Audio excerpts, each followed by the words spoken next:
Decide ser más en la universidad que garantiza calidad educativa por sus más de 46 años de experiencia en educación a distancia. Si tu meta es seguir una carrera, hazlo ahora, como lo hacen nuestros más de 45,000 estudiantes que decidieron llegar más lejos. En nuestros más de 90 centros de apoyo a nivel nacional, estudia desde la seguridad de tu hogar con herramientas tecnológicas y metodologías que te brindarán una formación acorde al mundo actual. Bienvenidos a la UTPL. Decide ser más.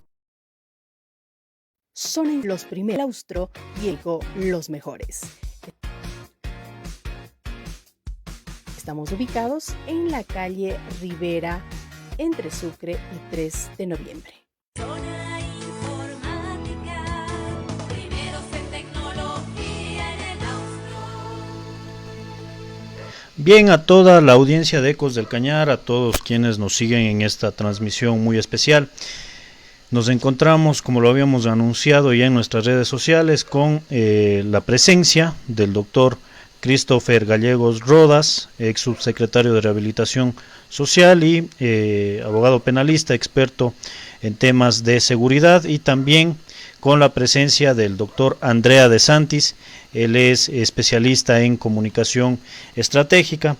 Vamos a hablar un poco sobre lo que dejó este debate de segunda vuelta, el encuentro entre Luisa González y Daniel Noboa, los dos candidatos finalistas en esta oportunidad. Vamos a hacer una especie de diálogo con algunos parámetros. El primero, quisiera tener un breve análisis tanto de Andrea como de Christopher sobre qué les pareció el debate. Quiero una percepción personal de cada uno. ¿Qué les pareció el debate? Iniciemos con Andrea, lo más breve. ¿Qué le pareció el debate? El debate fue trascendente, intrascendente, ayudó, no ayudó.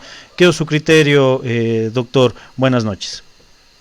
Muy buenas noches, Álvaro, doctor Gallegos. Buenas noches con la audiencia. Es un gusto poder compartir con ustedes y conversar un poco acerca de ese debate que tenía una alta expectativa de la audiencia del pueblo ecuatoriano por lo que sucedió en el primer debate, pero creo que decepcionó a algunos, sobre todo a aquellos que buscaban de pronto un poco de pelea, un poco más de enfrentamiento, digamos, por lo menos en términos de diálogo, ¿no? De debate, por supuesto. Y en cambio, contentó a aquellos que tuvieron la paciencia, creo, como los tres que estábamos aquí en el panel hoy noche, de verlo todo, de seguirlo todo, que en realidad fue interesante para aquellos, como digo, les interesa el tema, de pronto estuvieron analizando un poco la comunicación de ambos, la preparación, el uso de los contenidos, la coherencia con las propuestas de campaña que han venido manifestando a lo largo de esos meses. Y como digo, de pronto no fue muy animoso, pero sí yo creo que aportó en términos de contenidos para ubicar de mejor manera la candidatura de ambas posiciones. Gracias, Álvaro. Un saludo cordial para usted, para el doctor De Santis. Qué gusto compartir el panel. Un saludo cordial para toda la audiencia. En efecto, Álvaro, yo creo que la expectativa para el debate de hoy era altísima. Me parece a mí que la ciudadanía esperaba una confrontación de ideas que finalmente no ha terminado sucediendo del todo. Creo que fue un espacio en el que de alguna forma los candidatos dejaron delimitada cuál sería su postura y su plan de gobierno, su plan de acción. Y en definitiva eso va a ser importante, Álvaro. Me parece a mí que el candidato Noboa de alguna forma intentó en algún momento buscar un poquito la confrontación, luego no encontró respuesta.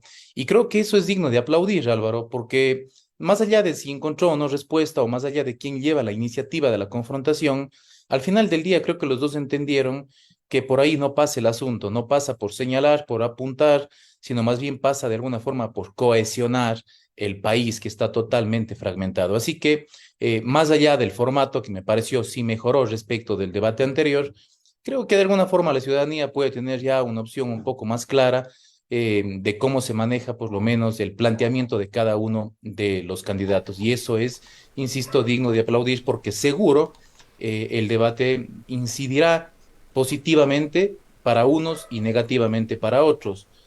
Para eso tenemos ya un poco la experiencia del debate anterior, que yo pienso que ahora, a diferencia de otros años, a diferencia de otros debates, pues este espacio no jugaba un rol o un papel fundamental que ahora tiene como tal, ¿no? Así que la lectura, en definitiva, es positiva sobre el tema del debate. Bien, vamos a ir hablando ya sobre el desarrollo de este programa. Primero, existieron los dos ejes más importantes, economía y seguridad, que desde mi punto de vista no fueron tan trascendentes, o sea, los candidatos se encargaron de que los dos ejes no sean trascendentes.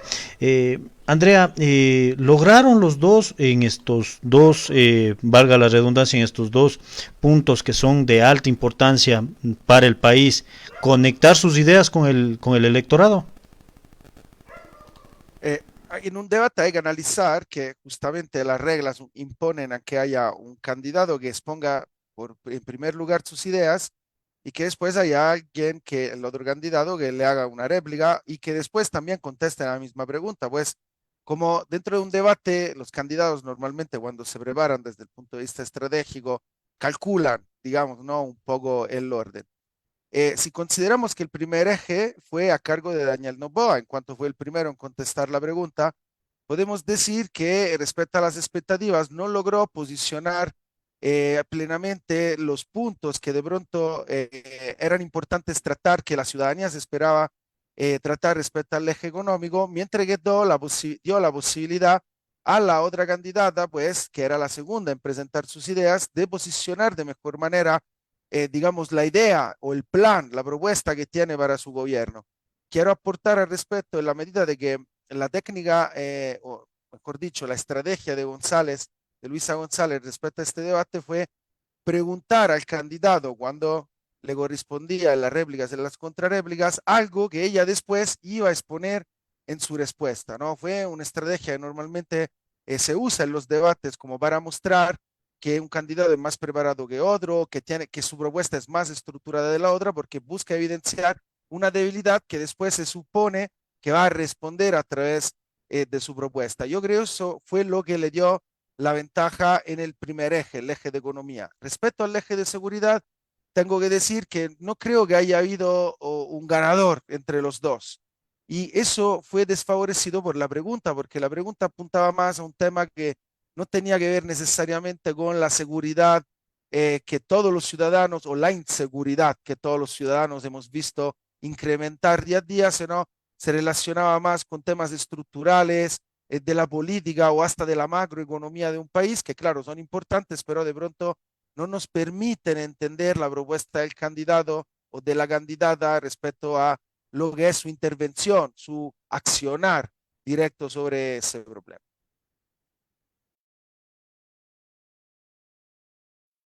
En cuanto a estos dos ejes fundamentales y poniéndole un poquito de énfasis en el tema de seguridad, que es lo que hemos hablado con usted en varias entrevistas, estas dos propuestas o lo que se escuchó de los dos candidatos, recalquemos esto de aquí, porque de pronto por el tiempo, el formato o también por los nervios se les olvida de pronto decir en el debate, pero lo que escuchamos hoy de los dos candidatos en temas de seguridad ayudarán a solventar este inconveniente que vive el Ecuador.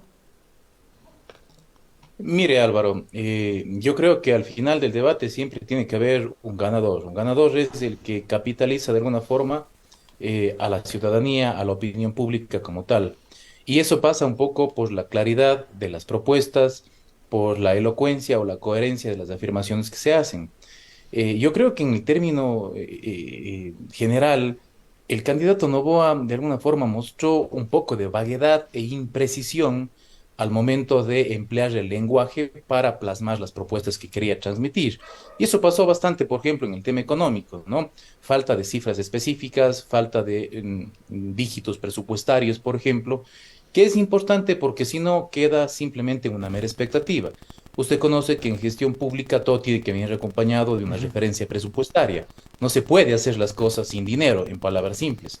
Entonces, me parece a mí que ese fue un punto importante, en cambio, de la candidata González, que de alguna forma se sobrepuso frente a este tema cuando empezó a señalar dígitos, cuando le empezó de alguna forma a exigir que pusiera rubros sobre la mesa de discusión, sobre la mesa de trabajo, y eso también puede terminar influenciando, porque si usted se fija un poco cómo piensa el electorado, ok, el electorado se deja inducir por los comentarios, por las propuestas de los candidatos, pero esta inducción o esta seducción del capital político tiene más énfasis o de alguna forma mayor sintonía con el electorado si es que la propuesta es clara, es decir, si es que existe una premisa y luego esa premisa conecta con una conclusión, con una referencia como tal.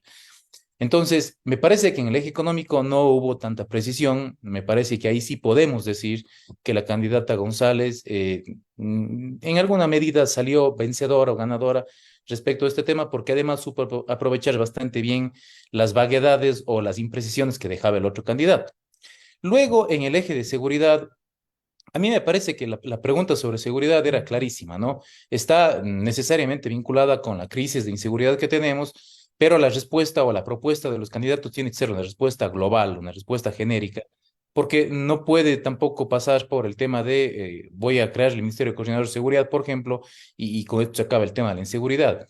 Entonces, a mí me parece, esa es mi opinión personal y mi lectura personal, que la candidata González, insisto, tiene propuestas que son más concretas, es decir, más específicas, ¿no? Por ejemplo, ¿cómo retomo el control del sistema penitenciario? ¿Cómo genero, de alguna forma, seguridad y también percepción de seguridad, que es importantísimo, por ejemplo, en los puertos y en los aeropuertos como tal?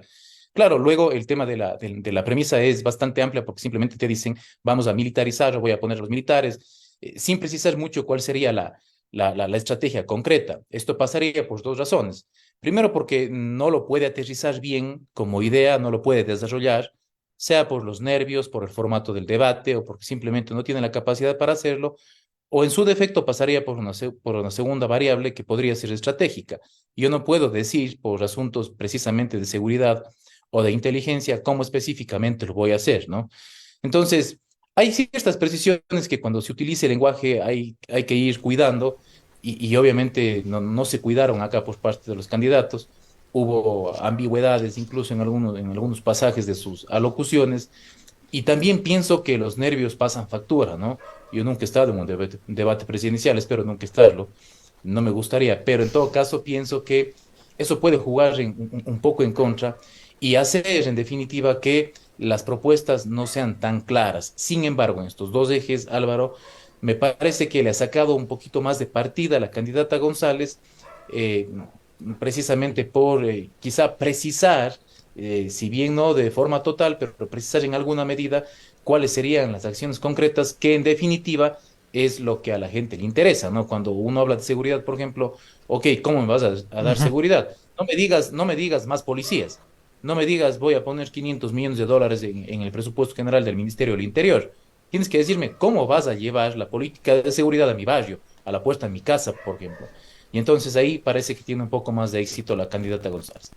Esa es Bien, la lectura de estos dos puntos. bien, para luego analizar los otros puntos, eh, Andrea, la candidata González al momento de hacer sus réplicas, sus repreguntas, ella decía, eh, lo técnico no es tan importante sino la voluntad política, pero hacía preguntas técnicas. Y en cambio de parte del candidato Novoa, trajo nuevamente al punto de debate la desdolarización, esto por la reunión del grupo de Puebla. ¿Pesa esto de aquí? ¿Pesa esta monotonía de hablar de la dolarización, la desdolarización al momento de las elecciones?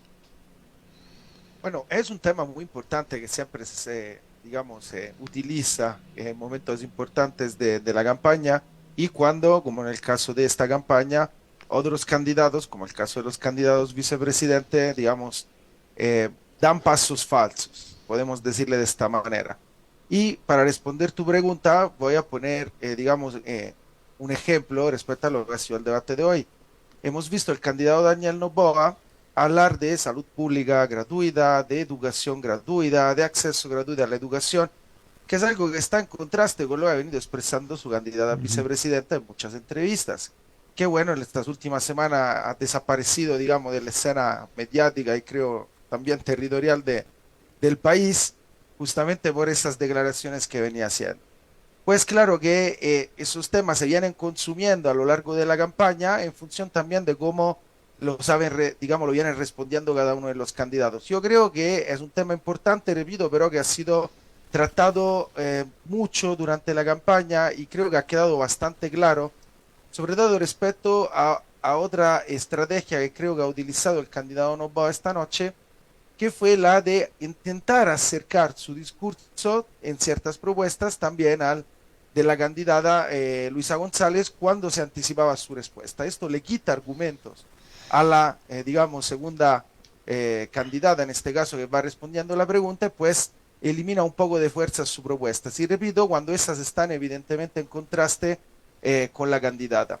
Yo creo que Daniel Noboa esta noche, seguro de los resultados de las encuestas que vienen evidenciando un margen de ventaja respecto a Luisa González, ha buscado defender esa posición de ventaja sin necesariamente caer en el juego, ¿no es cierto?, de la confrontación, aun cuando estoy muy de acuerdo con el doctor Gallego, sobre todo al comienzo del debate, como ha buscado un poco provocar a Luisa González con sus réplicas, cosa que no han logrado. Yo creo que la candidata Pero González ha preparado muy bien para ese debate, para exactamente, evitar esa eso, confrontación. eso le quería consultar. Eso fue otra Luisa González, la de hoy, desde el punto de vista de comunicación ya.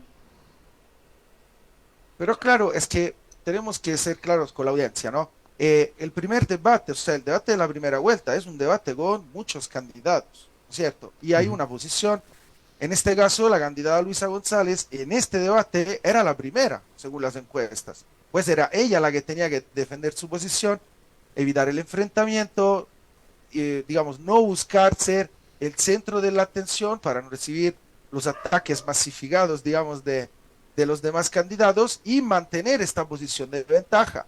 En este segundo debate, según las encuestas, la ventaja la tiene Daniel Noboa. Pues vimos el mismo comportamiento, pero al opuesto. Y es por eso que vimos un cierre del debate de Luisa González que busca seguir manteniendo, digamos, este enfrentamiento de diálogos, de propuesta, porque sabe que esta es la vía para que ella pueda alcanzar, recuperar esos puntos que según los sondeos, digamos, le faltan para alcanzar a Daniel Noboa, ¿no? Si recuerdan todos, ella le invitó a seguir el debate con un TikTok Live. Y eso va muy en línea también con la voluntad manifiesta de Andrés Arauz de aceptar el debate propuesto por la posta de vicepresidentes, que finalmente no fue aceptado por Verónica Paz. Pero, Andrea, teniendo en cuenta los números, aparentemente las encuestas que daban la mayoría con un alto margen al candidato Noboa, los dos, hablando de los dos candidatos, ¿lograron ir más allá? ¿Captaron votos o de pronto el debate pasó a ser intrascendente?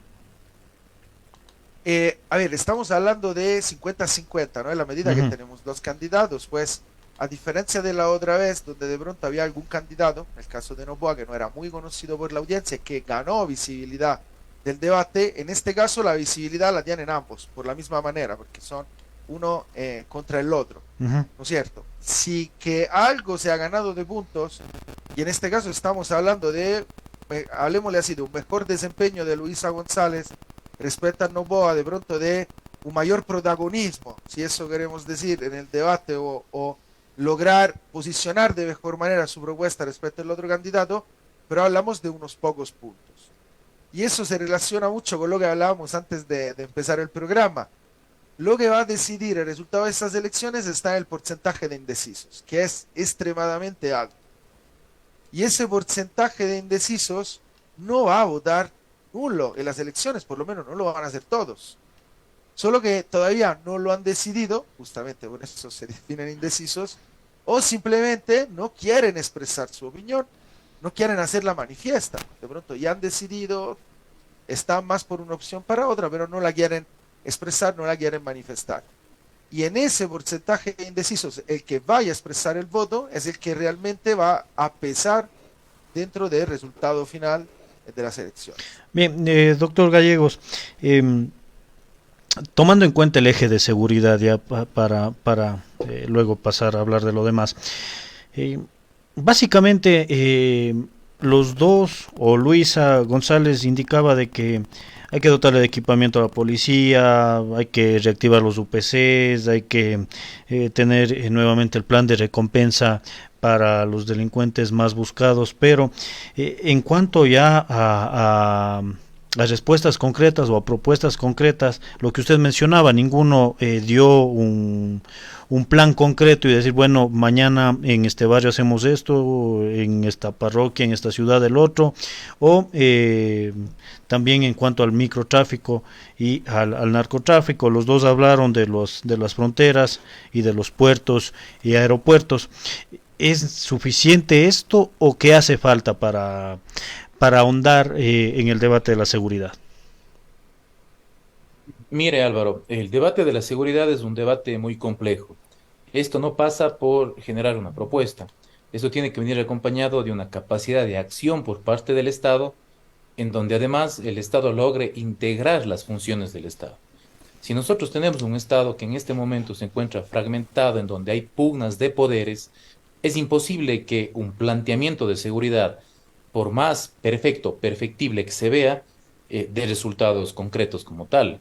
Luego hay que entender que el tema de la seguridad, Álvaro, no pasa por retomar el control de el ámbito espacial interno del Estado, porque el fenómeno criminal o delincuencial es un fenómeno por lo menos regional para nosotros. Entonces, la respuesta no solo es qué es lo que voy a hacer puestas adentro. Por ejemplo, acá faltó una propuesta en donde de alguna forma se hable de una integración de los estados que están vinculados con el fenómeno, por ejemplo, de el combate al narcotráfico como tal, ¿no? Como un problema de entidad macro, no micro. Entonces, por ejemplo, eso es algo fundamental porque yo puedo blindar las fronteras y todo lo demás, pero luego el narcotráfico tiene una capacidad increíble de permear las fronteras, las instituciones estatales, y luego termina de alguna forma corrompiéndolo absolutamente todo. Entonces, esa explicación a mí me hace falta para poder articular las ideas, ¿no? Yo me estoy yendo aquí desde lo micro, intentando irme Ujú. desde lo micro a lo macro, pero el tema es al revés, porque el macro es un monstruo enorme de mil cabezas que si no me entra por la frontera norte, pues bueno, me entra por la sur. Entonces yo necesito de alguna forma integrar un proyecto, si se quiere, por lo menos latinoamericano, para poder intentar hacerle frente a este tema. Y eso no está en ninguna de las dos propuestas. Pero yo quiero dejar señalado algo que es tremendamente importante en cuanto a debate de seguridad, Álvaro. Y yo no tengo nada en contra del candidato Noboa, nada en contra de la candidata González, pero le digo honestamente, el candidato Noboa vende humo. Es impresionante la vaguedad y la imprecisión de su lenguaje, pero además es impresionante la falta de conocimiento de la realidad del país que él pretende gobernar. Porque fíjese que una de las propuestas de Noboa, por ejemplo, pasa por hacer una clasificación en las cárceles separando hombres de mujeres. O sea, eso significa, Álvaro, en palabras simples, que el señor no tiene la menor idea de cómo está clasificado y distribuido en este momento el sistema penitenciario. Y usted conoce perfectamente como periodista, y creo que la mayoría de la opinión pública, que las cárceles precisamente están clasificadas así, ¿no? O separadas así, Ujú. entre hombres y mujeres, tanto más, por ejemplo, que aquí en nuestra ciudad de Azogues tenemos solamente cárcel de varones, como usted bien conoce. Y entonces ese tipo de cosas hacen que yo creo que el candidato Noboa pierda eficiencia como tal. El candidato Noboa, por ejemplo, ya voy a hablar de la candidata González, pero el candidato Noboa, por ejemplo, propone crear una agencia de inteligencia, desconociendo que tenemos una agencia ya propia de inteligencia que se llama CIES. Entonces, o sea, hay cosas que realmente no se comprenden y yo creo que esto pasa por la falta de conocimiento, por la falta de comprensión de los problemas propios del Estado ecuatoriano y también veo yo problemas de incoherencia, ¿no? Lo que decía el doctor hace un momento, el doctor Santis, es tremendamente importante. El candidato Noboa se presenta a ofrecer educación pública gratuita, además, y su candidata a vicepresidenta le está metiendo el Ujú. pie cada vez que puede hablar en redes, indicando exactamente lo contrario, desde una posición consolidada absolutamente distinta. Entonces, mire, no hay, yo digo, en el discurso de Daniel Noboa, no hay seriedad. A mí me parece que esto es, y por eso decía, y lo señalo como, o lo etiqueto como venta de humo, porque es como una suerte de tomadura del pelo al Estado ecuatoriano. O sea, si usted advierte un poco la idea, por ejemplo, de decir, una de las preguntas de la consulta popular que él quiere hacer tiene que ver con el tema del juicio por jurados, Ujú. para determinados tipos penales, así exactamente, literalmente lo dijo. Eso es imposible, porque eso está proscrito por la Constitución de la República. Y con la consulta popular no podemos trastocar las instituciones consolidadas de la Constitución de la República del Ecuador. Entonces, eso es materialmente imposible. A mí, le digo, Álvaro, me aterra que la gente tome de alguna forma como opción al candidato Noboa por este tipo de ideas, por la entidad de vaguedad, de imprecisión y hasta de incoherencia que demuestran estas ideas. Y Doctor, para analizar también, trajo o puso sobre la mesa nuevamente la tabla de consumo de drogas. Luisa González implícitamente eh, o explícitamente, perdón, defendió esta tabla. ¿Y qué peso tiene esto nuevamente en el debate? ¿Qué peso tiene nuevamente en el tema de seguridad? Porque uno de los argumentos o la tesis para traer nuevamente sobre la mesa la tabla de consumo de drogas era precisamente el microtráfico. mire, Álvaro, el combate al narcotráfico como tal es un combate falso, ¿no? De hecho, Estados Unidos tiene toda la capacidad armamentística, logística y de inteligencia para poder acabar con el narcotráfico, y sin embargo no lo hace porque ellos son los principales demandantes, son los principales consumidores. Entonces, el tema del narcotráfico no solo pasa por el combate o el embate con las armas, ¿no? El tema del narcotráfico hay que combatirlo desde varias dimensiones. Pero, por ejemplo, la dimensión más débil de esa relación o de ese monstruo de mil cabezas que se llama narcotráfico es precisamente la que está vinculada con el tema de los consumidores, las personas que son drogodependientes. Una persona que es drogodependiente no es un criminal, es víctima de la criminalidad como tal, que es cosa totalmente diferente. Entonces, si el que consume droga o el que compra droga para consumo no es un criminal, sino es una víctima de la criminalidad, no puede ser criminalizado, es decir, no puede ir a la cárcel, no puede soportar una sanción penal o una sanción punitiva del Estado. Lo que debe soportar esa persona que es víctima de la criminalidad también es un proceso de saneamiento, es un tratamiento terapéutico, porque ese es un problema Ujú. de esa persona, un problema específicamente de salud pública, no un problema de seguridad del Estado. Entonces, el tema de la tabla de drogas, primero que no es una tabla, es una referencia de umbral de drogas. eh, lo que de alguna forma busca es precisamente que no vayan a la cárcel quienes no representan a la criminalidad, sino quienes son víctimas del crimen como tal, porque son los que consumen, los que compran, son la demanda de los monstruos que están generando este tipo de sustancias prohibidas.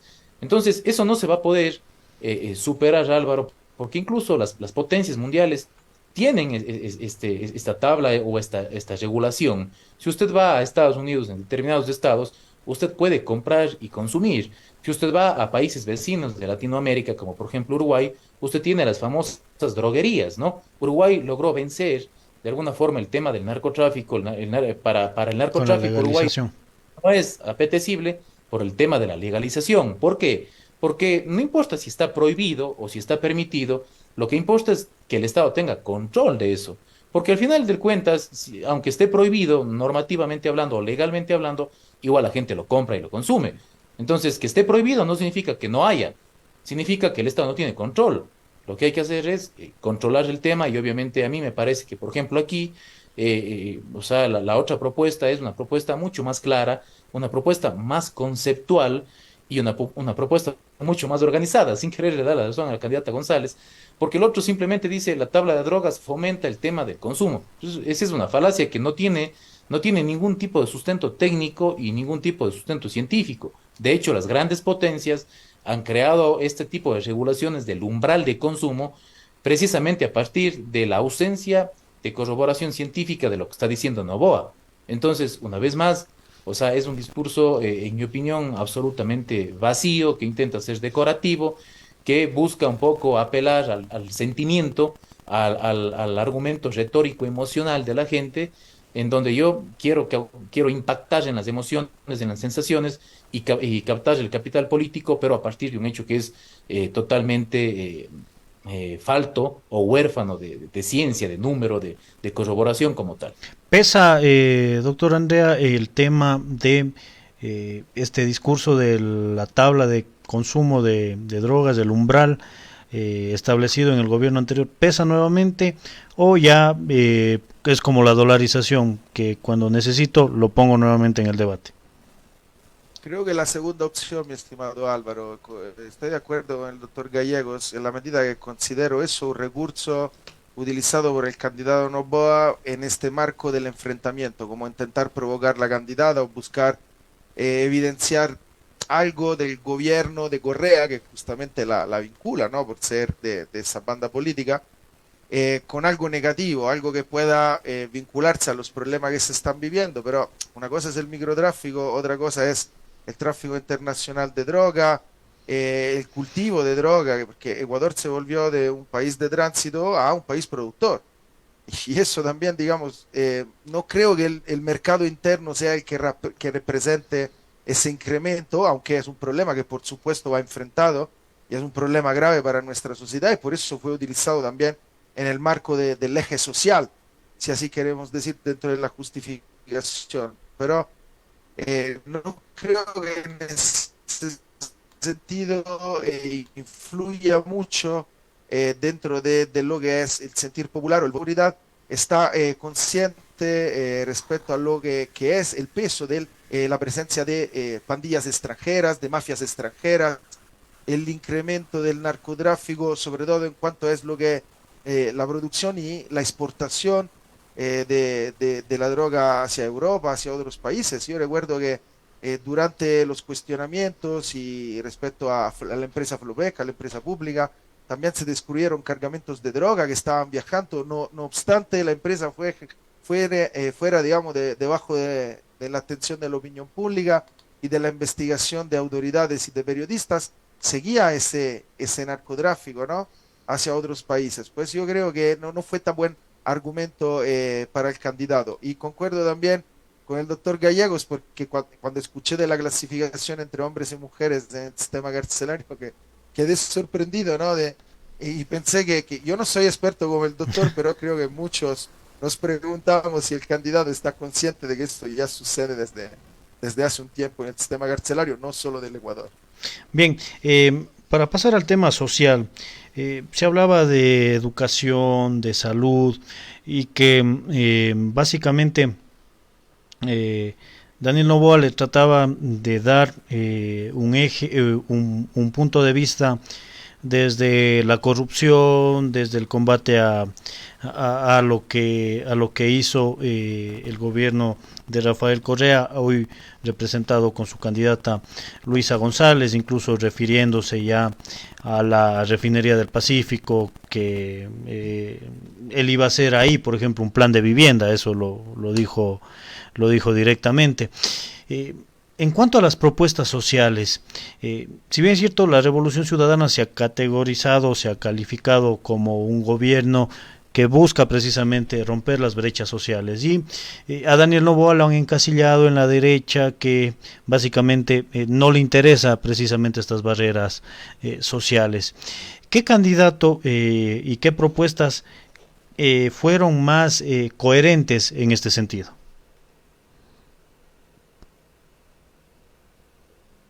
Yo creo que, como tú bien lo dices, digamos, la candidata de Luisa González tiene más marcado este eje, por la característica propia que tiene su movimiento político, que se ha hecho conocer en gobierno anterior por las políticas sociales, que claramente un gobierno más de derecha, más liberal, como puede ser el caso de Daniel Noboa, no centra de manera específica. Y hago referencia de nuevo a las privatizaciones que mencionaba la candidata vicepresidenta, que se enmarcan justamente en ese tipo de políticas que no nos debería sorprender en vista de que también dentro de la lista de ADN, el movimiento de Daniel Noboa, también se han presentado políticos que antes militaban en las filas de Greo o de movimientos que pueden definirse como de derecha en ese sentido. Yo creo que, y voy a saltar, ¿no?, al tema de la educación, por ejemplo, que se ha tratado también dentro del debate, y cómo se buscó centrar acerca del el acceso a las universidades, la ampliación de cupos. Eh, Luisa González aprovechó esa oportunidad para buscar, ¿no?, mostrar a la población que tanto el candidato Noboa conocía del tema o cómo pensaba materializar las propuestas que ha manifestado en su campaña, ¿no? Pues de ese acceso libre, gratuito a la universidad, buscando materializar. Y en este caso yo creo que el candidato Noboa le ha ofrecido a la candidata González la posibilidad de ampliar su propuesta, mostrarse como más O sea, preparada las o repreguntas estuvieron mal planteadas al menos. totalmente. Daniel Noboa hizo preguntas abiertas, casi ofreciendo justamente a la candidata González la posibilidad de hablar sobre sus propuestas, ¿no? Digámosle, hablando en términos futbolísticos, le metió la pelota para un gol seguro, Le ¿no? daba el pase En gol. ese sentido, exactamente, porque le daba la oportunidad de ahondar en aquellos temas en los cuales ella estaba preparada, porque justamente se ha preparado con datos, ¿no? Es lo que todo el mundo se esperaba después del primer debate, y darle la oportunidad a ella de mostrarle a la población cómo en cambio el mismo candidato que le hacía estas preguntas no conocía a fondo del tema. Me hago referencia a la pregunta de cuántas carreras, cómo ampliar el acceso, dónde encontrar los recursos, ¿no? Y ella después dio digamos, la respuesta completa a esas preguntas que ella misma planteó Ajá. O a sea, su contendiente, pues dándole la posibilidad de demostrar a la población como que ella estaba más preparada respecto a este tema. Y voy un poco al otro, se puso en modo topic, números, números y números. es que si ustedes recuerdan el primer debate, algo que llamó la atención y que se usó mucho en el post-debate en redes sociales, fueron esos números que Daniel Noboa sacó, ¿no?, respecto, por ejemplo, al costo de la energía eléctrica. No sé si ustedes recuerdan. Después fueron muy cuestionados en muchos programas de investigación, de periodismo, de opinión. Se revisó como esos números que Noboa utilizó no fueron los correctos, pero en ese momento impactó, demostró una preparación, un conocimiento del tema. Bueno, yo creo que hoy Luisa González le devolvió eso al candidato Noboa, que extrañamente no se preparó, porque honestamente yo esperaba eso también del candidato Noboa, una mayor preparación respecto a números y, por no decirlo de la misma manera del doctor Gallegos, sí, pero sí, los contenidos, las propuestas del candidato Noboa han carecido de profundidad, han carecido de explicación y hasta de coherencia con las que han sido sus mismas propuestas, sus mismas palabras y la de su vicepresidenta. En el caso contrario, Luisa González ha demostrado mantener, digamos, su línea política, ha ampliado las propuestas, las que ya se venían mencionando, las ha explicado un poco más en el poco tiempo que claramente concede el debate, y yo creo que la percepción que un poco se puede extraer de ese debate es que un candidato estaba como más preparado o era más concreto que el otro. Más allá de los memes, digamos, que Ujú. ahorita están en crisis, porque redes sociales, el meme más común en ese momento es que es difícil sacar meme de ese debate, ¿no? No hubo Ujú. mucho material. Bien, doctor Christopher, precisamente sobre este punto del eje social que se trató en el debate. Y también queremos ir encadenando también con el tema de seguridad también, porque eso trataron de hacerlo los dos candidatos también cuando decían, bueno, tenemos que cubrir lo social para generar empleo y así evitar que los jóvenes, que los niños vayan siendo reclutados por las pandillas. ¿Las propuestas sociales de los dos candidatos ayudarán a combatir este mal? A ver, Álvaro, mire, realmente yo creo que, bueno, las propuestas sociales sirven en un país en el que obviamente tiene una gran cantidad de demandas sociales insatisfechas, ¿no? Somos el país de la deuda. Nunca creo que vamos a salir de tercer mundo si seguimos así como estamos ahora.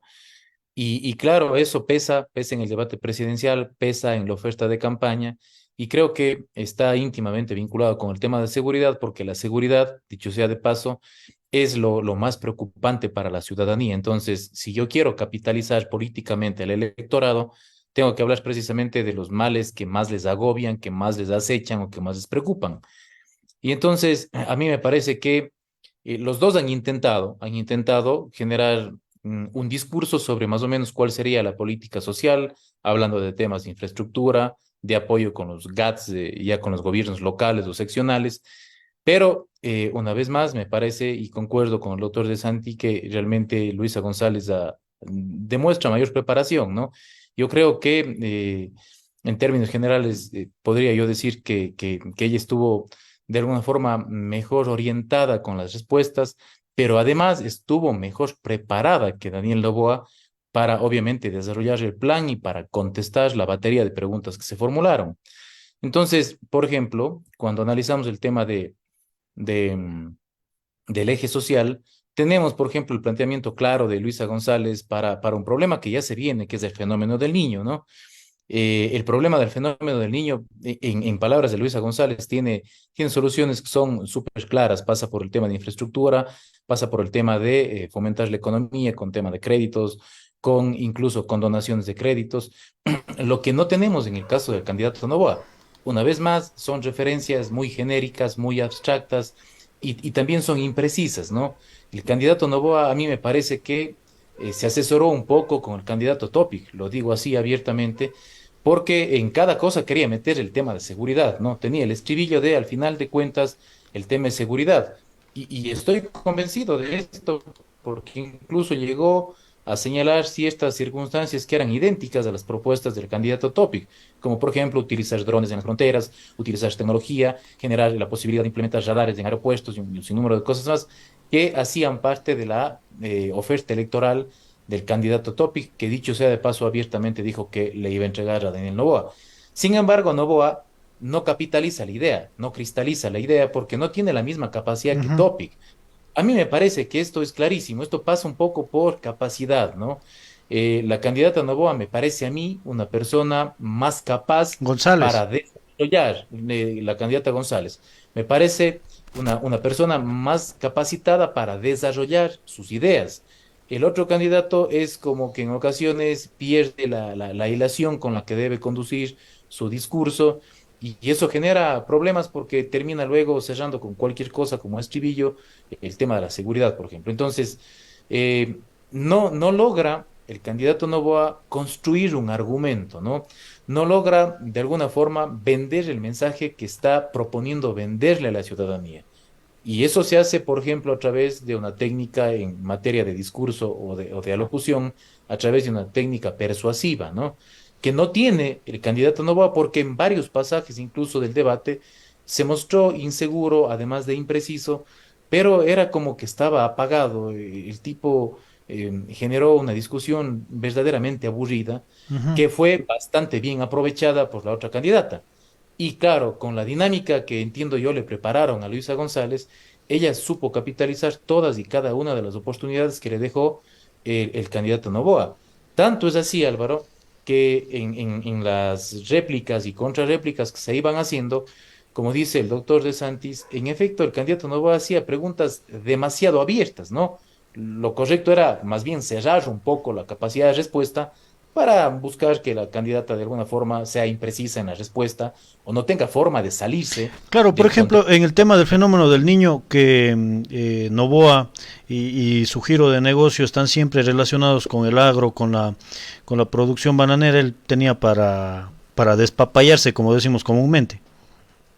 Sí, pero ha sido tremendamente débil, Álvaro, tremendamente débil porque ha generado preguntas profundamente abiertas que han sido bastante bien aprovechadas por la candidata, cuando obviamente la candidata encontraba este espacio no solo de refutación, sino de apalancar propiamente su propuesta, ¿no? Porque la respuesta que demandaban las preguntas del candidato Novoa eran unas respuestas bastante simples, porque la pregunta es bastante vaga, es bastante imprecisa. Entonces me da la oportunidad para yo jugar con la respuesta. ¿Qué hacía la candidata González? 10 segundos para contestarle la respuesta y los otros 50 segundos de alguna forma apuntalaba su idea, apuntalaba su discurso y vendía su propuesta. Otra cosa que, por ejemplo, yo puedo destacar, Álvaro, el candidato Noboa en varios pasajes del debate intentó ser confrontativo, intentó de alguna forma contaminar el debate y esa no es una buena idea. A mí me parece que la candidata González entendió mucho mejor la lógica de este segundo debate que el candidato Noboa. Porque claro, en el primero ya hubo el tema de señalamientos, de que tu gobierno estaba con el narco, tu gobierno hizo esto, y esa no es la idea. Yo pienso que ninguno de los dos candidatos, por ejemplo, están contaminados con narcotráfico, ninguno de los dos. Y sin embargo, utilizan esta discusión o este intento de argumento para vincularse o para ensuciarse con este asunto, ¿no? A tal punto que han salido nombres incluso de terceras personas acá en este debate que no tenían nada que ver en el debate, de lado y lado, ¿no? Por ahí salió el nombre de José Serrano, luego salió el nombre de Bernardo Manzano, y yo creo que de lado y lado hay acusaciones que son infundadas, pero para el debate o para los fines del debate son absolutamente torpes porque son pérdidas de oportunidad en donde obviamente yo puedo apalancar lo que yo quiero vender como idea para capitalizar políticamente el electorado y luego termino, o sea, empañada o empañado en un discurso totalmente estéril para los fines del debate, Álvaro, porque si yo vine acá a ofender a una persona o a poner en tela de duda la integralidad de una persona como funcionario público, es otra cosa. Pero si yo vengo a capitalizar el electorado, yo no puedo querer capitalizar el electorado señalando a terceras personas cuando al mismo tiempo yo también tengo rabo de paja. Porque, ojo, que cuando se referían al tema de la vinculación con el narcotráfico, la candidata González fue dura en señalar, por ejemplo, el tema con Bernardo Manzano, que es un tema que ahora mismo está en discusión. Ajá. Entonces, si juzgamos por la contaminación del debate, el planteamiento de Novoa fue tremendamente frágil y débil y le termina jugando en contra porque él mismo termina asumiendo que quien está vinculado con supuestamente el narcotráfico fue gerente de una de las empresas de la corporación Novoa. Entonces, yo quiero llevar como un poco el discurso para el lado de ustedes están empañados y yo no, yo soy un hombre limpio y transparente, sabiendo que yo tenía dentro de mi gerencia a una persona que está señalada con vínculos con el narcotráfico. Entonces es profundamente torpe la estrategia. Bien, esta pregunta para los dos. Eh, si bien es cierto, en números generales y según los ejes y según converso con ustedes también y lo que he podido, lo poco que se ha podido leer, porque realmente post debate como tal no hay un fuerte post debate como existió en la primera vuelta, pero la mayoría indican que Luisa estuvo mejor. Sin embargo, creen que Luisa pueda ir más allá teniendo el peso atrás del correísmo, que si bien es cierto el correísmo tiene su voto duro, pero no todos abiertamente apoyan a quienes están atrás de la candidatura de ella. Si quiere, contesto yo primero. Uh-huh. Eh, a ver, yo creo que tu pregunta es muy interesante y hace referencia a algo que el pueblo y los votantes tienen que tener muy claro. Ahora, la atención sobre la elección se concentra sobre la figura presidencial. Por eso también, en vista de que la candidatura a vicepresidente juega un rol importante en campaña, pero no central, en vista de que ese rol en ambos casos no ha sido el más fructífero, han un poco separado esos dos candidatos. Pero en realidad, cuando vamos a votar un presidente, no votamos una persona, votamos a una estructura. Y eso lo tenemos que tener claro, porque el día de mañana, gane Luisa González o gane Daniel Noboa, no van a gobernar solos, no lo van a hacer todos solos, van a necesitar de muchas personas.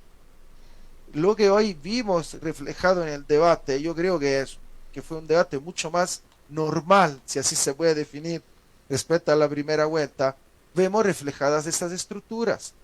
La mayor profundidad del discurso de Luisa González viene del hecho de que hay un movimiento político que tiene décadas, que tiene una idea clara respecto a lo que quieren hacer, que le guste o no le guste a la población, eso está a criterio de cada uno, por eso cada uno va en las urnas y vota, pero tiene una propuesta. Y el día de hoy esa propuesta pudo concretarse un poco más ante los ojos de los votantes. En el otro caso, Daniel Noboa no tiene esa estructura. El movimiento es un movimiento creado para las elecciones como tal, que aglutina diferentes áreas políticas y hemos dicho también políticos que ya tienen una trayectoria, que vienen de otras experiencias, y así queremos decir un poco más de derecha. Y esto sucede porque tampoco Daniel Noboa se esperaba llegar a segunda vuelta. Ujú. Su candidatura en un inicio era una candidatura de posicionamiento para las elecciones de 2025. Y por eso, por ejemplo, podemos mencionar que en Cuenca, el día siguiente de las elecciones de primera vuelta, vimos surgir las sedes de ADN, lo que antes no había Acá en en la Cañar primera igual. vuelta. Exactamente, ¿por qué? Porque no era esa la aspiración electoral del candidato dentro de sus números, y era muy entendible, ¿no es cierto?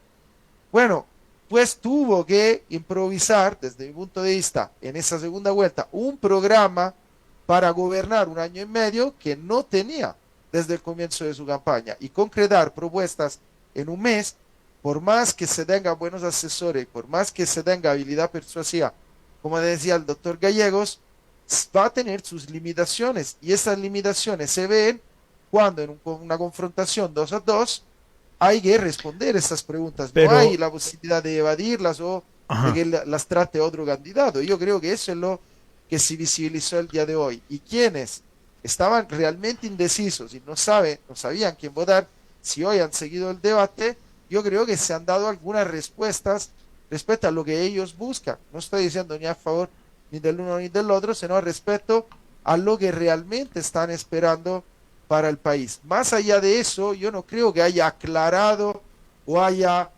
digamos, abierto los ojos sobre verdades escondidas o desconocidas. Las posiciones ya están marcadas, los indecisos, en la medida de lo que les interesa, conocen algo de ambas candidaturas, y los que hoy han visto el debate, porque mañana va a haber muy poco debate, yo creo, y por lo cual los que no han visto el debate o no se informan mucho, conocerán muy poco acerca de eso, pero los que lo han visto tienen una idea más concreta respecto al uno y al otro para que puedan tomar ujú. su decisión. Profe, pero, a ver, yo me refería a lo siguiente, o sea, si la gente estuvo pendiente del debate y no tenía por quién votar, y decía, bueno, vamos por Luisa, que habló bien hoy, pero, o sea, me doy cuenta que atrás de ella está alguien que ya gobernó, o sea, a ese punto iba. Pesa la figura que está atrás de ella, para No, bien o para mal.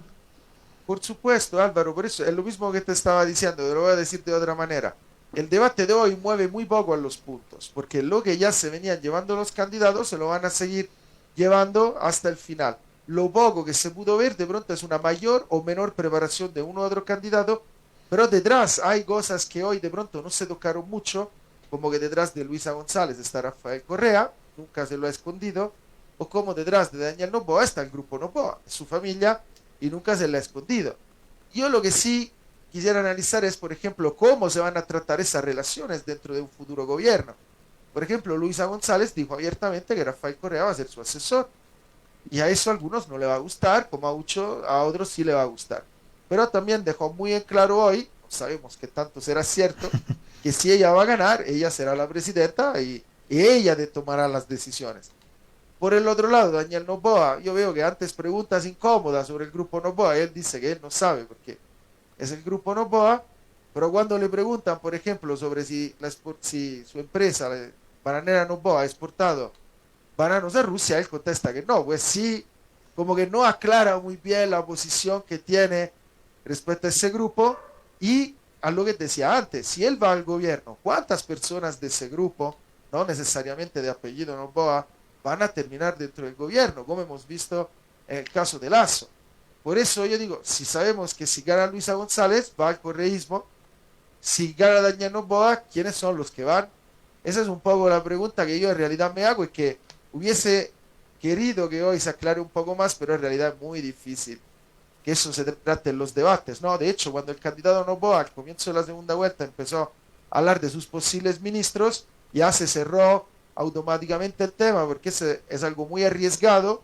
Se Ujú. ve que alguien le asesoró bien, porque decir nombre significa que se le da en mano de los periodistas, de los investigadores, mucho material para hablar hasta el día de la votación, ¿no? Y siempre se encuentra algo y la desinformación también y las redes sociales ayudan mucho en ese tipo de trabajos, ¿no?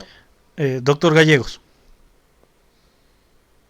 Mire, Álvaro, yo creo que coincido perfectamente con la lectura del doctor De Santis. Realmente tiene una lectura muy clara del panorama y del escenario político actual de nuestro Ecuador. Yo creo que Daniel Noboa no tiene una correspondencia con el capital político que él ha logrado captar. Hay que tener una lectura muy clara de qué es lo que pasa en la palestra política en el Ecuador. Acá tenemos en este momento, ahora mismo, correístas y anticorreístas. Los anticorreístas se han volcado por apoyar al único candidato que por obvias razones no es el que representa el correísmo. Y entonces estamos en una pugna de dos corrientes, ¿no es cierto? No es que Daniel Noboa tenga de alguna forma el capital político para llegar a ser presidente. Por sí solo no lo tiene. Ujú. Lo que hay que medir un poco es la fuerza que tiene ese voto anticorreísta y hasta qué punto ese voto anticorreísta está dispuesto a reflexionar, por ejemplo, en el marco del análisis del debate. Porque claro, hay muchos anticorreístas, como también hay muchos correístas, que no razonan, no importa que Son tengan al frente fanáticos. ideas, no importa que tengan al frente las ideas, no importa que tengan al frente un mapa conceptual en donde se sientan identificados o se vean representados. Simplemente van a decir, no, yo soy correísta y punto, yo apoyo a Correa, por eso es que les han puesto borregos de un lado, y claro, y del otro lado, en cambio, no, todo lo que sea en contra de Correa. Entonces, yo pienso que ese ya no es un problema de los candidatos. Ojo, ese ya es un problema del pueblo. Y yo siempre digo esto y quiero ser enfático en este tema. El Ecuador es un país penosamente muy poco culto en materia política. Es un país que no ha madurado en términos de política y creo que es un país dañado, corroído por la polarización que han generado las fuerzas políticas. Por ejemplo, esta polarización de correísmo y anticorreísmo.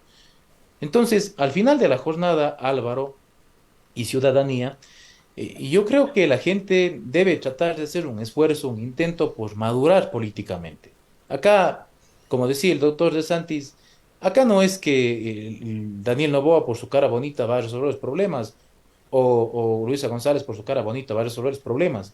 Creo que tenemos que empezar a mirar eh, cuál de las dos opciones tiene la estructura suficiente para poder hacerle frente a un problema gravísimo, a una crisis aguda, no solo en materia de seguridad, sino en materia de salud, en materia social, y un montón de demandas sociales insatisfechas. Porque esto no pasa por una cara bonita y no pasa por una persona, Álvaro. Yo creo que con Lazo, por ejemplo, nos pasó eso. Nos equivocamos porque cuando Lazo llegó al gobierno, no tenía ni siquiera los cuadros armados para poder conformar un grupo de ministros. Y eso luego se vio reflejado en la ausencia de política pública en las diferentes ramas que tenemos como sociedad, salud, educación, seguridad, un montón de cosas más. Entonces, necesitamos, Álvaro, reflexionar sobre este punto. Yo creo que el tema de istas deben quedar fuera Ujú. de la discusión, del análisis del electorado. Y yo creo que es más bien, es sano, sería saludable dejarnos guiar, por ejemplo, por el debate. Se decía que el debate anterior, aunque tuvo un formato muy complejo, muy dificultoso, que los mismos candidatos lo entendieron, tuvo una incidencia muy poco peculiar respecto de los debates anteriores, porque el debate no marcaba casi absolutamente nada. Era un mero saludo a la bandera, una presentación de los candidatos, los podían conocer y listo. Pero se habla de que el debate, por ejemplo, de primera vuelta logró posicionar a Daniel Noboa, tuvo un efecto importante en el electorado y yo creo que en efecto es así. A mí me da la impresión que ahora la influencia, por ejemplo, de la tecnología, la influencia de las redes sociales, puede marcar un poco esa tendencia de, Pero, ok, yo doctor, perdón que le interrumpa ahí, pero un paréntesis. La posición de Daniel Noboa luego del primer debate se da también porque el siguiente día Rafael Correa dijo el único que destacó fue Daniel Noboa. sí, puede ser que Rafael Correa tenga que ser un Incluso él mea decía que culpa, no, ¿no? no, por suerte no se parece al papá, decía él. Sí, yo creo que esta noche se pareció al papá, en cambio. Yo creo que esta noche sí tuvo un parecido con el papá, que es un ciudadano muy peculiar realmente. Pero claro, hay varios factores, ¿no? Que en política inciden. Por ejemplo, mire lo que decía el doctor De Santis, es esta gran cantidad de indecisos, ¿no? No sabemos por qué opción van a optar. No sabemos si el debate será suficiente para convencer a estas personas, porque no se olvide, Álvaro, que parte de la cultura política de nuestro pueblo es a veces llegar y votar y decidir por quién voto ese rato que estoy en la urna. Hay mucha gente que ese rato dice, ah, no, este me cae mal y voy por este. Entonces, ese grupo de indecisos es un grupo que no tiene consolidado cultura política y eso es lo peligroso, a eso me quiero referir. Eso es lo grave. Ya los otros, para bien o para mal, unos correístas, otros anticorreístas, digamos que con ciertas pasiones o con bajas pasiones, están apalancados. Pero el resto es como que, o sea, se deja llevar. Álvaro, el día de hoy yo conversaba con alguna gente, con un grupo de amigos con los que hacemos deporte, y una persona por ahí decía, me empezó a preguntar, ¿y por quién vas a votar? ¿Y por quién vas a votar? Y bueno, le preguntó a una persona y dijo, yo voy a votar por Daniel Noboa. Entonces a mí me vino la duda y le dije, pero ¿por qué? ¿Me podrías dar una razón de por qué has optado por esa candidatura? Y no supo. O sea, no supo, dijo, es que, no sé, y finalizó diciendo, es que yo prefiero Quaker a Hierba Luisa. Entonces, o sea, eso demuestra también un importismo único, una falta de empatía con el sentido de la democracia propiamente. De hecho, yo creo que si el voto acá no sería obligatorio, ahí sí pusieran presidente los que realmente están interesados por la democracia. Pero claro, es esta forma de democracia que nosotros tenemos, por ejemplo, con las comunidades indígenas, en donde va el líder indígena y dice, por este tienen que votar, y los otros, sin razonar por qué, ni sin conocer si es que esa candidatura representa la satisfacción de sus intereses o de sus demandas, o sea, simplemente van y votan. Entonces, yo creo que hay que trastocar eso, Álvaro. A mí me parece, por ejemplo, que acuérdese usted cómo llegó Correa al poder. Correa llegó porque captó de alguna forma todo el electorado que venía decepcionado de otras fuerzas políticas, ¿no? Es como que la gente estuvo harta, hubo un momento en el que ya la gente dijo, o sea, yo me cansé del político tradicional, del que todo te ofrece y nada te cumple, y viene una persona que está medianamente preparada, como Correa, que logra posicionar una idea clara y que logra capitalizar eso y luego, claro, en el gobierno logró capitalizarlo muy bien, porque fue un gobierno que, por ejemplo, en tema de obras, es el gobierno que más ha invertido en la historia del Ecuador. El tema de obras no solo pasa, por ejemplo, por invertir en la obra, por hacer la carretera, por hacer el hospital, sino pasa principalmente por el fondo, es decir, por la satisfacción de una política pública, de un servicio público, como por ejemplo la salud cuando construye el hospital.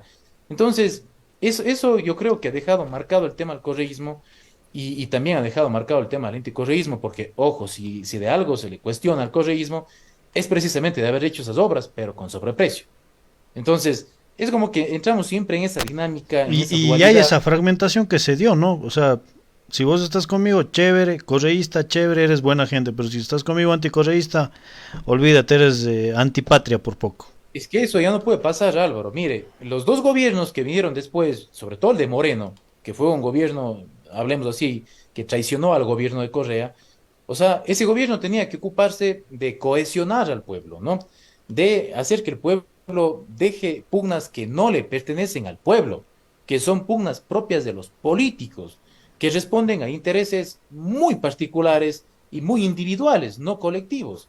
Y sin embargo, lo que se hizo por parte de Moreno y luego lo que se apuntaló por parte de Lazo es precisamente mantener esa polarización, es decir, ese etiquetamiento de, ah, eres correísta, entonces per se eres corrupto, eres correísta, per se eres malo, eres correísta, per se estás vinculado con el narcotráfico. Y del otro lado, tenemos exactamente la misma respuesta, ¿no? Ah, eres lacista, claro, te han saltado problemas de corrupción, tu cuñado estaba vinculado con la mafia albanesa, y empezamos así. Yo pregunto, Álvaro, y a la ciudadanía, quiero dejar esta reflexión, ¿qué va a pasar, por ejemplo, si gana Luisa González y viene o vuelve el gobierno de Correa?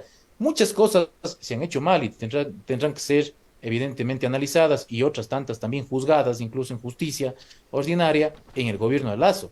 Pero la pregunta es, y la reflexión es, ¿vamos a seguir anclados a esa práctica que lo único que hace es fomentar la división del pueblo ecuatoriano?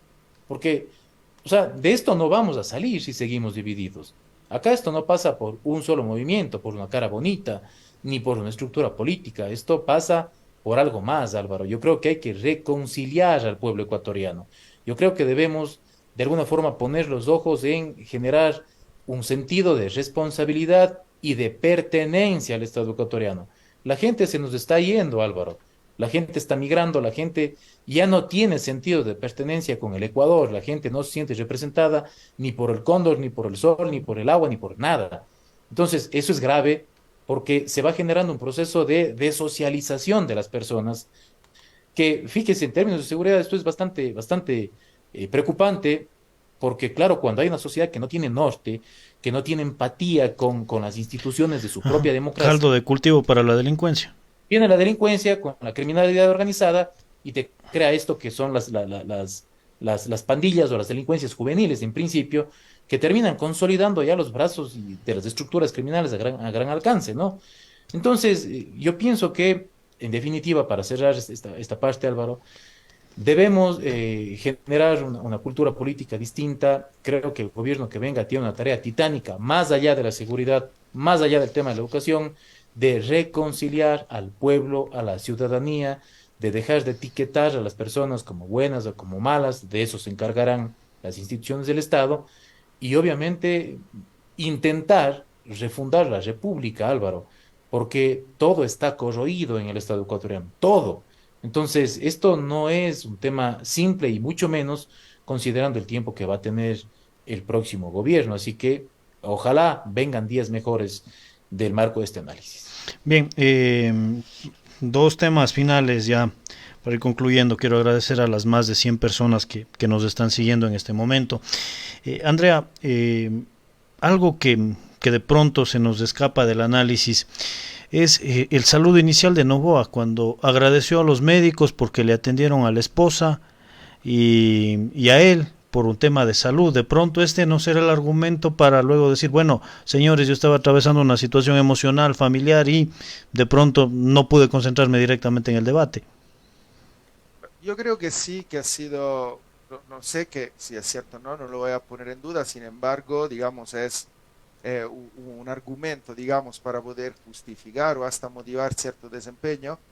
Así como creo que también ha sido muy inteligente en vista de las críticas que él ha dirigido a los médicos, digamos, en una parte anterior de la campaña, que ha sido muy discutida en las redes sociales en las últimas semanas. Y hemos visto también como la candidata González había preparado un tema específico prometiendo la contratación de médicos y, digamos, también una mejora respecto al sistema de salud. Digamos que era un tema muy importante al respecto. Pero yo creo que también se nos han escapado que habría que tratar muchos más temas, ¿no? Respecto al debate. Y un poco retomando a lo que decía el doctor Gallegos, no le quiero decepcionar, pero lamentablemente el bipolarismo, la confrontación son a la base de la comunicación política de cualquier campaña y vamos a seguir viendo de eso por mucho tiempo, porque esa es la manera por la cual muchas veces se ganan elecciones, se hunden candidatos o permite destacar a otros candidatos.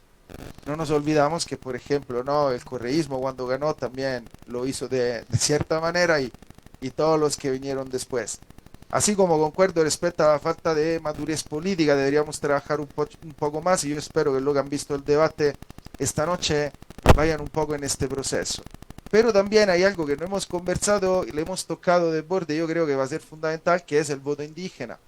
Porque el voto indígena es un voto orgánico que no tiene representatividad en estas elecciones, no tuvo un candidato presidente, no se ha expresado mucho respecto a favor de una candidatura y peor aún ahora respecto al binomio, pero lo esperamos, digamos, en las últimas semanas, porque ese es un voto importante que no se ha expresado y que yo creo que va a tener un peso dentro de estas elecciones. Y es algo que sería bueno profundizar porque es como un voto que se ha adormecido, ¿no es cierto? Que está ahí, que no sabemos por qué lado se vaya a expresar y que creo no se está visualizando en las encuestas.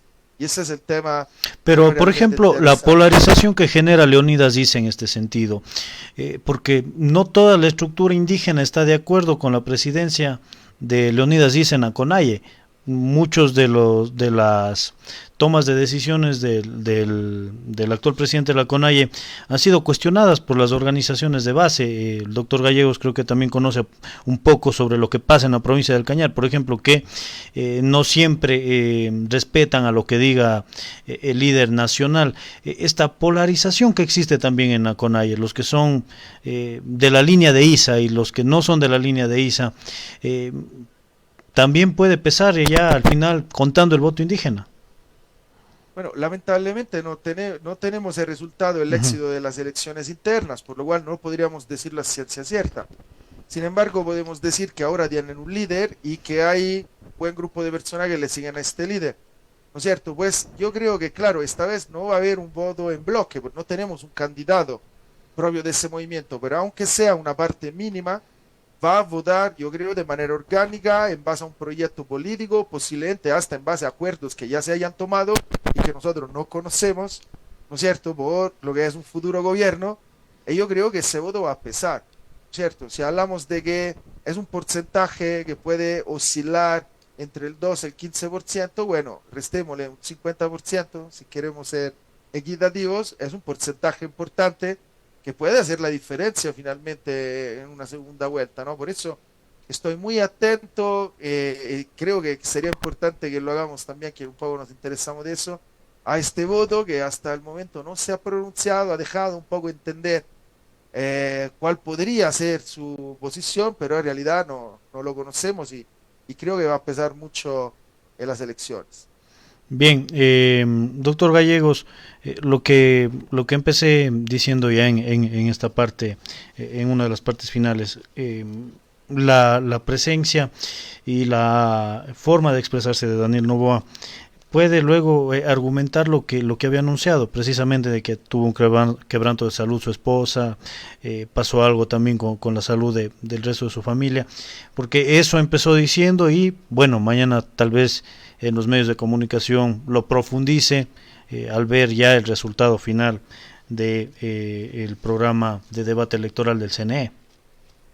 Bueno, Álvaro, yo creo que, a ver, más allá de lo que se diga, de la excusa que se pretenda poner, porque nuestros candidatos y nuestros debates son bastante particulares, acuérdese usted que hace poco hubo un candidato que decía que le escopolaminaron en el café, ¿no? Entonces, pero bueno, realmente su hipótesis, Álvaro, se confirma. Mire, yo acabo de revisar justo la data ese y ya ellos están manejando esa hipótesis, ¿no? Nos acaban de informar de que Álvaro Noboa ha sido internado y que está con una, con un quebranto en su salud. Entonces, esto también le hace daño al país, ¿no? Es parte de la manipulación de esa información. Y yo coincido perfectamente con el doctor De Santis en el asunto de que, claro, en términos políticos y en manejo de comunicación política, siempre hay que hacer parecer malo o por lo menos menos bueno al otro. Ya cuando uno llega a ser presidente de la República, eso tiene que desaparecer. Y ese es el problema que nosotros tenemos, ¿no? Que eso no desaparece. Mientras los dos estamos concursando por la presidencia de la República, por sentarnos en Carondelet, está bien que el manejo comunicacional político que yo hago, incluso que el marketing político que yo genero, esté orientado precisamente a posicionar mi idea y a descolocar la idea del adversario, incluso valiéndose de prácticas que son a veces tremendamente hasta repudiables, ¿no? Pero ya cuando uno llega a ser presidente, uno tiene que dejar esa tendencia y tiene que gobernar para todos, porque ya parte del problema pasa precisamente porque capitalizo la presidencia de la República, me siento en Carondelet y es como que sigo, o sea, simplemente inflando el bloque correísta o inflando el bloque anticorreísta. Y eso a la sociedad le fragmenta, eso no permite satisfacer las demandas sociales, no permite, por ejemplo, construir una política pública de seguridad, porque igual tenemos esa división, ¿no? Porque hay unos que están siendo reclutados por el gobierno y hay otros que están siendo excluidos por el propio Ujú. gobierno como tal. Entonces, eso ya en materia de política propiamente, de ejecución, de política pública, es lo que nos ha matado, lo que nos ha complicado el escenario. Álvaro, a mí me parece una muy mala idea de decir que de parte del candidato Novoa es este tema a los médicos. Coincido completamente con el doctor De Santis en el asunto de que, claro, él tenía que remediar los cuestionamientos que se habían hecho por el tema bastante desafortunado que dijo de los médicos, que había una Del mafia por ahí, sindicato. dijo, ¿no? El sindicato de los médicos y todo. Entonces tenía que tratar de remediar este tema y luego creo que tenía que buscar una excusa para este rendimiento bastante deficitario que ha tenido, ¿no? No ha sido una participación realmente buena. Pero un poco si nos fijamos en cómo viene mostrándose el candidato Noboa, creo que el candidato Noboa siempre fue así. A mí me parece que más bien en el debate tuvo un destello de iluminación que pudo manejarse de una manera mucho más sensata, más coherente, aunque coincido con el doctor De Santis también, faltando un poco a la verdad en cuanto al manejo de números. Lo que no sucedía, por ejemplo, con la candidata González. En cambio, ella venía como que de menos a más, ¿no? Ha venido creciendo, ha venido demostrando preparación, capacidad, y hoy en día yo creo que podríamos afirmar que está mejor preparada, por lo menos para un debate, no sé si para la presidencia de la República, pero está mejor preparada para el debate, creo que tiene mayor solvencia y creo que ciertamente, aunque se diga que el papá está internado, que la mamá está internada o que está internada toda la corporación Novoa, no alcanza para de alguna forma justificar esta falta de preparación o en definitiva esta falta de capacidad por parte del candidato Novoa, lo cual hace obviamente que, por ejemplo, yo como un candidato que tengo que ver por qué opción opto, como una persona que tiene que ver por qué candidato opta, se muestre todavía como un poco indeciso y todo lo demás, pero ya luego de ver el debate, creo yo que, por ejemplo, yo en lo particular, y yo sí lo digo abiertamente, no me sentiría representado por el candidato Novoa. No creo que tenga la capacidad para poder sentarse en Carondelet, a más de que coincido también con el doctor De Santis, no creo que tenga la estructura suficiente para poder hacerle frente a los problemas. Si hay algo que destacar, Álvaro, de la Revolución Ciudadana, para mal o para bien, es que tiene una estructura orgánica muy importante, pero además ha logrado capitalizar provincias muy importantes del país, como por ejemplo Guayas, como por ejemplo Pichincha, como por ejemplo Azuay.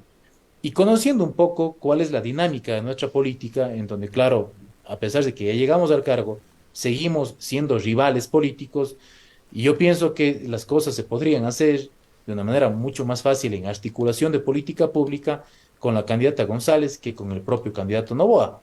Y voy a citar un ejemplo. Voy a citar el ejemplo de Lazo, de Guillermo Lazo. ¿Qué pasó con Guillermo Lazo? Llegó a sentarse en Carondelet, pero no tuvo asamblea. ¿Y qué tuvo por parte de la asamblea? Un bloqueo permanente. Eso es absolutamente evidente. Entonces, si seguimos pensando que estamos en campaña, a pesar de que la campaña se acabó y ya estamos en el poder, Ujú. le va a ser muy, muy complicado al candidato Novoa poder gobernar con solvencia, y obviamente le va a ser muy complicado si no tiene la capacidad, pues que hoy me parece a mí que ha quedado un poco en tela de duda, sin destacar tampoco mucho a la otra candidata, pero ha sido en todo caso sobresaliente. Me parece que es complicado, y no creo que sea el escenario más favorable, lo digo abiertamente porque no tengo por qué disimular ni ocultar este tema, ¿no? A mí me parece que tenemos que pensar, como ecuatorianos, tenemos que pensar en qué futuro, qué patria les dejamos a nuestros hijos. Yo siempre hago esta reflexión. Uno ya está muy cómodo, yo estoy muy cómodo, estoy muy bien organizado en mi vida. Yo creo que no voy a necesitar de la política eventualmente de manera por lo menos directa, indirecta siempre lo haré, pero ¿qué pasa con los que vienen atrás de uno, ¿no? Si el país sigue por la senda que está, yo creo que muy pronto vamos a tocar un fondo del que muy posiblemente no haya retorno. Valdrá mencionar ejemplos como por ejemplo el de México, ejemplos como el de Nicaragua, en donde obviamente es tremendamente complicado reversar la situación por la que están atravesando sus países en materia de delincuencia, que es de alguna forma la raíz, Álvaro, que corroe Ujú. absolutamente todo, que erosiona la capacidad de institucionalización de un Estado y que termina de alguna forma haciendo que la cuerda se rompa siempre por el lado más débil. Es decir, quien paga los platos rotos de esta falta de eficiencia es penosamente la ciudadanía como tal. Bien, creo que hay algo que resaltar aquí, que al final del día, si es que analizamos ya en nombres, pese a que representan a grupos tradicionales, son dos candidatos nuevos, absolutamente nuevos en la política para la candidatura a la presidencia de la República. Son dos, los dos son nuevos y que se les ha costado posicionarse en menos de 6 meses en una campaña tan corta. Eh, ya para finalizar, Andrea, si es que le tuviera que dar algún consejo a los dos candidatos, a cualquiera de los dos, luego de este debate, ¿cuál sería? Bueno, a estas alturas es difícil darle consejo a los candidatos, ¿no? Pero yo creo que en este momento de la campaña lo que deberían lograr es posicionar su mensaje en aquellos que son indecisos y en particular yo creo en los jóvenes. Se habla mucho de los jóvenes, ¿por qué? Porque son en gran número, pesa su voto y posiblemente son los que menos se interesan de la contienda política, los que menos se informan y de pronto los que menos han visto el debate de noche también. Yo creo que me enlazo un poco a lo que decía el doctor respecto a que, bueno, yo no me expreso, ¿no? Respecto por quién es mejor, yo creo que cada uno decida a conciencia y tiene sus buenas razones para hacerlo. Lo que sí haría es sugerirle a que no voten por votar, sino que esta vez razonen muy bien, porque como decía el doctor, estamos en una situación crítica y no nos podemos permitir votar, yo diría nuevamente, digamos, por apuesta, como ha pasado con el último gobierno, que fue una apuesta para muchos y que vimos que no podemos jugar con el tiempo, con los recursos, con los problemas apostando, sino que tenemos que buscar ir lo más seguro posible porque no tenemos muchas oportunidades, digámoslo de esta manera, para recuperar. Y los problemas empeoran muy rápido, pero para recuperarlos se necesita mucho tiempo y el proceso es lento. Pues, y respecto a los dos candidatos, yo creo lograr llegar a ese público fundamental que son los jóvenes para hacerle entender eso y hacerle entender cómo ellos proponen solucionar esa situación crítica en base a propuestas concretas. Y en realidad no hemos escuchado muchas de esas propuestas. Yo siempre digo a quien se mete en política, pocas propuestas muy concretas y sobre todo que sean viables. No prometen la luna, no prometan las estrellas que después no les van a alcanzar y claramente siempre van a tener un pueblo descontento y sobre todo insatisfecho y con los mismos problemas de antes.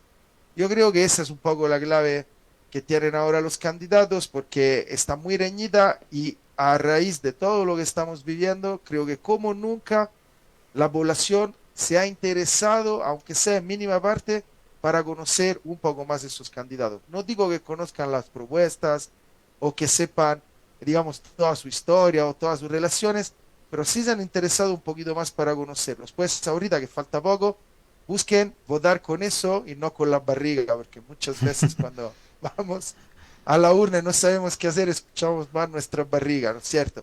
Bueno, esa vez busquemos razonar porque la verdad que no tenemos muchas oportunidades. Doctor Gallegos. En efecto, Álvaro, bueno, si yo pudiera recomendar algo a los candidatos, yo creo que sería una sola cosa, que tiene vinculación con lo que acabé de decir hace poco. El 15 de octubre se termina oficialmente el proceso electoral. De ahí para adelante ya no pueden haber ni verdes, ni rojos, ni blancos. Todos somos ecuatorianos y creo que si no nos unimos, si no buscamos un punto de encuentro como ciudadanos, es muy poco probable que salgamos de este tema. Yo creo que no solo tenemos que buscar de alguna forma repeler o atacar las causas, los efectos, Álvaro, sino hay que ir a las causas. A mí me parece, por ejemplo, que en materia de delincuencia, si usted mira un poco las cifras, las estadísticas, y esto es tremendamente importante, uno puede ver que el incremento de la pobreza está automáticamente vinculado o se corresponde directamente con el incremento de la violencia, con el incremento del crimen. Entonces, este tipo de factores, este tipo de muestreos estadísticos nos permiten a nosotros concluir que quizá vale la pena repeler o atacar la consecuencia del problema, pero creo que más vale la pena concentrarnos en extinguir la causa de ese problema. Lo que está originando el inconveniente sigue siendo en un país de tercer mundo este tema de las brechas sociales, ¿no? La diferencia que existe entre la clase media, entre la clase baja, entre la clase que ha dejado la pobreza para pasar a la miseria, y al final del día no se está haciendo mucho por esas personas, Álvaro. Yo creo que es allá hacia donde tiene que apuntalar el nuevo gobierno, independientemente de qué gobierno venga, porque si no apuntamos allá, vamos a vivir como en una burbuja, ¿no? Los que estamos de clase media para arriba, estamos ya acomodados, estamos de alguna forma en una zona de confort a la que casi no llegan este tipo de afectaciones de, por ejemplo, falta de políticas públicas, falta de seguridad, pero estamos actuando de manera egoísta. No estamos pensando en los que realmente necesitan, Álvaro. Por ejemplo, el tema de los niños, el tema de la mendicidad infantil, el tema de estas personas que ahora mismo limpian los parabrisas en cada esquina de la ciudad de Azogues. Esto es tremendamente preocupante y yo creo que nada se está haciendo por esas personas. ¿Qué pasa con los hermanos migrantes que han ingresado? para bien o para mal, ya están acá en el Estado ecuatoriano. Hay que generar alguna respuesta frente a esta gente. No todo pasa por regularizar el estatus migratorio. Habrá que ver si tenemos la capacidad para brindarles oportunidades de trabajo, fuentes de trabajo, porque si no, ellos también están siendo vulnerables a ser captados por los grupos de estructuras criminales. Entonces, Álvaro, insisto, el mensaje o el consejo que se le puede dar a un candidato es: el 15 de octubre se acaba el proceso, oficialmente el proceso electoral. De ahí para adelante, el candidato que venga, el candidato que gane, debe ser un candidato con la habilidad suficiente para poder extender un puente, Álvaro. Ese puente que se rompió precisamente por el etiquetamiento que hemos venido haciendo desde hace algunos años atrás hasta la fecha. Entonces, ese es mi mensaje final y ojalá, Álvaro, que como pueblo ecuatoriano, pues encontremos un gobierno que nos dé las respuestas que tanto necesitamos y que tanto buscamos. Bien, muchísimas gracias al doctor Christopher Gallegos, al doctor Andrea De Santis, gracias a las cerca de 200 personas que estuvieron conectadas con nosotros. Pensaba en lo personal realizar un diálogo de aproximadamente una hora. Estamos una hora con 25 minutos al aire. Les quiero agradecer a los dos por su tiempo. Mañana hay que trabajar, tienen que madrugar, pero se han dado un tiempo muy valioso para poder analizar un poco sobre lo que fue el debate electoral. Les quiero agradecer mucho y comprometerles a un próximo espacio. Restan 14 días para que los ecuatorianos volvamos a las urnas, tal vez el día de elecciones contar también con su aporte muy valioso. Estaremos organizándonos ya. Les agradezco por su tiempo y muchísimas gracias a todos los que estuvieron con nosotros. Gracias, que tengan una buena noche. Muchas gracias. Gracias. Buenas noches.